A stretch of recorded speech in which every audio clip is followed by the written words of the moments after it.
welcome to the Rob Burgess Show. I'm, of course, your host, Rob Burgess. On this, our 226th episode, our guest is me. This is my 15th solo episode. For a complete list, check the show notes. I am a 28-time award-winning journalist whose work has appeared in print, radio, online, and television. I am currently technology reporter for Wealth Management magazine. Most recently, I was editor of the Wabash Plain Dealer, news editor of NUVO, managing editor of the Indiana Lawyer, and city editor, opinion page editor, and editorial board member of the Kokomo Tribune. I was also a reporter at WFHB, the Times Mail, the Reporter Times, Ukiah Daily Journal, and Ukiah Valley Television. Oh yeah, and I'm also the proprietor of the podcast, The Rob Burgess Show. And now on to the show. Yes, I'm back. I'm excited to be with you. Got a lot to talk about. First of all, thank you to everyone who has followed me on Mastodon. I mentioned in the last solo episode of The Rob Burgess Show, which, in case you were curious, was episode 220.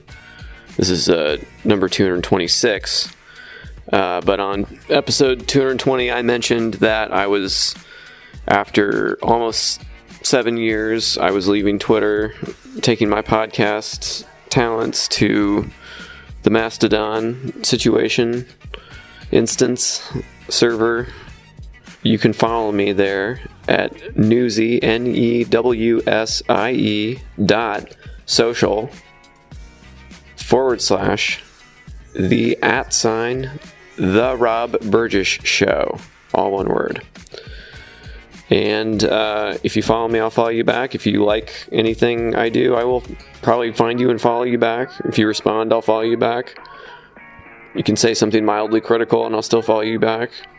If you're abusive or weird, I might block you or mute you. But I mostly just follow everyone back, and I mostly just share everything that someone sends me. So I'm very sociable on there, and it's paying off in spades, because it took me, like I said, almost 7 years on being the podcast, being on Twitter, for me to get to, 2,700 and some followers on there. I have received that same amount in 3 months on Mastodon without breaking a sweat, and I don't think I've gotten remarkably more witty or clever. I still say the same old stuff I always do on Twitter, but I feel like it's finally getting around the way it always should have been. I feel like Twitter was definitely throttling my voice. I'm not saying I was like shadow banned or whatever, but I think unless you like pay for ads or whatever, they definitely suppress you if you don't pony up. I mean, it's an advertising business after all. There's a profit motive. Of course it's like that. But Mastodon is not like that. It's whatever's best and what people like the most, and it's finally, I feel like I'm getting a little bit more of a fair shake in the social media realm.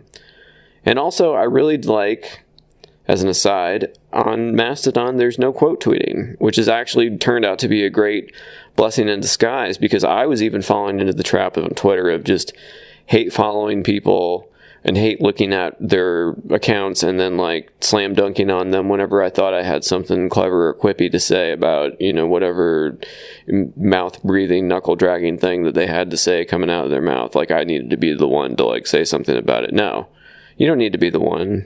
Live your life. You got your own life. Live it. Do your own thing. Talk your talk, but just do it on your own thing.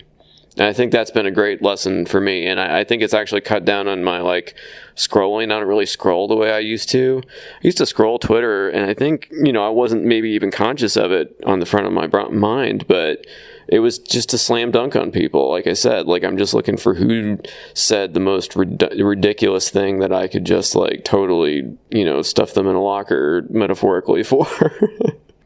But Mastodon's not like that. It's very pleasant. And I have enjoyed meeting everyone on there, and thank you for everyone that has followed me back. And yeah, let's keep it going. I'm really enjoying it. It's been super fun. So again, Newsie, NEWSIE.social / the @ The Rob Burgess Show, all one word. I will link to all this in the show notes. Don't worry, you don't have to get a pen and paper or whatever. I will find the linking situation. So, in closing, get on Mastodon. It's fun. We're all having a blast over there. Get off of Twitter, people. It's done. The party's over. Sorry to say. Like I said last time, it was fun while it lasted, but it's over now. So I think everyone who's still on there complaining about Twitter, on Twitter, just stop it. Just get off. It's okay. There's other ways. There's no, you know what? I'm gonna say this too. I'm on Post. I don't like it quite as much. It's okay. I use that more for my professional facing stuff. I post articles I write. Follow me on Post too. It's not as good as Mastodon in my opinion, but definitely follow on Mastodon. Get off of Twitter, people. It's over. Party's done. Elon, you've already seen him in action. I don't need to say anything else. He tells on himself every single day about exactly the type of person he is. So don't worry. I don't need to say another word. You've got the message. He makes sure of it loud and clear. You can't get away from it. So the other thing, several things to talk about. One of the things I definitely want to talk about is I won some more awards. And when I mean some more, I mean more than I've ever won at one time in my entire life as a writer. I was just floored, flabbergasted, amazed, stunned. What other adjectives can I use to describe the feelings that I had? I am now a 28-time award-winning journalist. I won 9 awards on September 23rd, 2022. So on that day, the Hoosier State Press Association 2022 Journalism Awards were announced at a ceremony at the Biltwell Event Center in Indianapolis. I won, like I said, 9 awards that day. I was floored. 4 of them were first place. One of the first place ones was for Best Editorial Page. So that entry actually was 3 separate entries in one, and it was 3 examples. So the editor's note is, a story published on the front of the Saturday, September 11th paper profiled Sharp Creek Elementary School teacher Amber Bretzman's lessons to her 5th graders about 9/11. She had her students write acrostic poems which used the first letters of each line to spell out a word. These are some of the poems they wrote. And then I included all the poems that the students wrote on that page. So that was actually a follow-up to another story that had actually been part of another winning entry for the Society of Professional Journalists that I had talked about in a previous episode. So the other 2 entries featured letters to the editor that were in proponents of or in opposition to the Department of Natural Resources planned forest management at Salamone. That was a contentious issue that I had also appeared in a series of front page stories that we had done. So one of the other first place awards was for Best Website, and I was basically in charge of the entire Wabash Plain Dealer website, so I just gave them access to it and said, have a look, and they said it was the best. Next one that I won first place for was for Best Business or Economic News Coverage. This was a special one for me because I did also win first place last time as well in the same category. And last time it was for a series of articles I had done on family farms, just specifically farms in Wabash County, Indiana, that had been in the same family for generations, and how they were getting by and the struggles and how they had changed over the years. And this one was for a series of local efforts to combat population loss, which of course many communities around the nation are facing too. So it's not a unique issue to just Wabash County, but it definitely is an issue that's very important. Last one that I won first place for was Best Short Feature Story. That was for a story I wrote called A Bible, a Photo, and a Flag. That was about the aftermath of a terrible complete loss house fire at the home of a woman named Sherry Swinger, and she luckily escaped unharmed, and no one was injured, but she lost everything in her house except the family Bible, photo of her parents, and a folded United States flag. So All right, so these next two were kind of unique. I won second place and third place in the headline writing category, which I have won in before, but I take great pride in that category. I always like making up funny and clever headlines when I can. My winning entry for second place was library renovation and expansion remain overdue after rejection. And then third place was woman's clubhouse buzzes with excitement. The next one was also very special to me as well. This was second place for best general news photo, and this was a photo titled Making Every Drop Count, in which Wabash Mayor Scott Long received the city's first initial dose of the COVID-19 vaccine. I won third place for best portrait, and that was titled Summer Fun at the Libraries. It was of a little girl at the North Manchester Library sliding down the slip and slide in front of the library, and that photo appeared on the front, and it won another photography award, so I was incredibly happy with that. So the last one that I won an award for that day was Best Profile Feature, and this was for an interview I did with Alice Cooper. Yes, that Alice Cooper. It was called Welcome to Alice Cooper's Nightmare. He was playing Honeywell Center in Wabash, and I got a chance to talk to him for about 15 minutes on the phone, and I feel like I did a really good job on that story. He was a very gracious interview. So the story turned out really well. You should check that one out. All of this that I'm saying right now is available on my website, thisburgess.com. So everything I'm saying, don't worry, it's all there. You can read all these stories and read more about all this. So anyway, that was what happened in September. Very exciting. In October, even more excitement. I officially left my job at the Wabash Plain Dealer as the editor, which I had been since June of 2019 until October of 2022. And in October of 2022, I became technology reporter for Wealth Management Magazine. So I'm very excited about that. I have a list of my stories on thisburgess.com. You can check it out and see my author page and all that. So thank you. I'm so grateful for everything. Thank you for reading my work. Thank you for looking at my pictures. Thank you for listening to this podcast. So I need to talk a little bit more about current events, because the occasion of the last little episode was the now traditional post-election roundup that I've been doing the last couple major elections. So we talked about those things that had happened in the November election. Yeah, there's been some changes since then. When I had recorded that one, the runoff in Georgia, I didn't think had happened yet. I don't think it happened yet. So Warnock had not beaten Walker, which should not have been close, but it was close. And fortunately, Herschel Walker did not become a senator, and Raphael Warnock did. So I'll leave that where that is. But after that happened, Kyrsten Sinema basically showed us who we always knew who she was, and then she just came out and showed us. So she left the Democratic Party, registered as an independent. Yeah, okay, about what I expected. So no surprises there, right?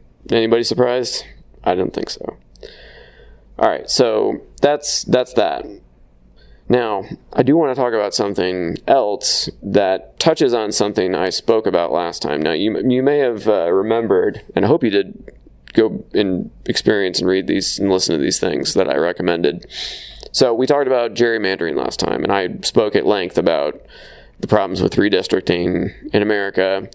I still recommend you go check out the Brennan Center for Justice article, What Went Wrong with New York's Redistricting, and also the This American Life Episode number 784, Map Maker, Make Me a Map. There are links to these in the show notes. I'll make sure of it. I mentioned these last time. I hope you check those out. If you haven't, please do so. Very important issue. Okay. So, last time I spoke about how I went on for quite a bit longer about this, but in summary, New York Democrats have a lot of explaining to do in terms of map making in the state of New York. They presented a gerrymandered map in favor of Democrats. The map was thrown out. They didn't participate in the remedial process. Therefore, old redistricting lines that had been drawn 10 years before went snap into effect. Okay. The fallout has been, it seems, if that had gone differently, possibly, Democrats may not have lost the House. Or they would have gotten a heck of a lot closer than they are now to not losing it. And that they completely fumbled the bag here. And adding to that, a growing body of evidence is, I would direct your attention to a episode of the New Yorker Radio Hour called "A Local Paper Sounded the Alarm on George Santos. Nobody Listened." George Santos, as you probably know, is a Republican newly elected to Congress. Before this redistricting debacle, was seen as kind of an outsider candidate. Nobody took him that seriously. Nobody thought he had a chance of winning. He was the only one who stepped up because no one else did, because it seemed like a lost cause, because they were still operating on the old districts for New York's 3rd Congressional District. Okay, so then this map-making thing happens where the Democrats don't participate in the remedial process. The court says we've got to do something for the election. They snap it back to the old lines. Now, all of a sudden, it's competitive again because the lines are not where people thought they were going to be. And now we have this George Santos person, if that's even his real name, in Congress now, and it seems that he's pretty much lied about every single part of his biography. It's stunning. Seems like there's no part of him that's genuine at all. To go over some of the things I remember hearing, he said that he had a company that employed people that were killed at the nightclub in Orlando. He's gay, by the way, and a Republican, which is interesting. He said he was Jewish and then said later that he was Jew-ish, like kind of like a Jewish person. What does that mean? I mean, it means that he's a complete liar about everything. He's also from Brazil. I don't know. There just doesn't seem to be anything genuine about this guy. I can't believe he is still in Congress. I know people are making moves, but it doesn't seem like there's a lot people can do. I hope that his obvious campaign fraud that had to have occurred, because that's a whole nother issue where it's like you won't have to report payments under like what, $200, so every charge he had was like $199.99. It's like 1,500 of them, and it's like, whoa, what? So it's like you don't have to report that, but everything was just 1 penny under what you would have to say it was for. So hopefully that kind of stuff will trip him up and get him out. But it's just amazing that he hasn't just been expelled, even from the Republican Party. But, they need Kevin McCarthy, got publicly humiliated, and he finally got through after getting rejected however many times. And he needs every vote in the House to do his whatever ridiculous wheel spinning they're going to do for the next 2 years. So, yeah, so he's not, really calling for him to resign. Or really, I mean, not in any way that matters. I think the Democrats and the Republicans both have some explaining to do with this entire situation. The Democrats, because of what we talked about with the redistricting process in New York. And don't get me wrong, like I've talked about before, Republicans do gerrymandering way more, but it is a bipartisan problem. And it has been for years. It's just whoever's in power. And the Republicans have just, in general, been more shameless about it. Lately, at least. But here we have a case of Democratic in the other direction, and look where it got him. Got him George Santos. That's where it got him, among other things. But yes, please go to my Linktree.